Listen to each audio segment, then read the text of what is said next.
আসসালামু আলাইকুম, আশা করছি সবাই ভালো আছেন। আজকে আমরা একটি লোক পেয়েছি যার জীবনের একটি স্মরণীয় ঘটনা আজকে শুনবো।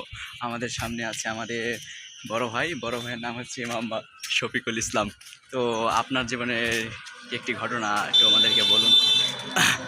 ঘটনাটি হচ্ছে গত মাসে আমার অনার্স পরীক্ষা ছিল। তো পরীক্ষাতে যাওয়ার সময় আমি মেস থেকে নামছি। মেস থেকে নামার পরে আমি একটা রিক্সায় উঠেছি। তো রিক্সায় ওঠার পর দেখি রিক্সাওয়ালা চাচার পিছনে ছিঁড়া। তো রিক্সাওয়ালা চাচার যখন দেখলাম পিছনে ছিঁড়া, তখন আমি রিক্সাওয়ালা চাচাকে বললাম যে চাচা আপনার তো পিছনে জয় বাংলা দেখা যায়। তখন আমার চাচা বলতেছে, আমি বলতেছি চাচা আপনার তো পিছনে ছিঁড়া, তো আপনার তো পিছনে জয় বাংলা দেখা যায়, তো আপনি সামনে একটু লুঙ্গিটা ঘুরিয়ে পড়ুন তাহলে ভালো হবে। চাচা আবার বলতেছে বাবজান পিছনে তো ছিঁড়া, জয় বাংলা দেখা যায়, সামনে যদি ঘুরায় তাহলে সোনার বাংলা দেখা যাবে।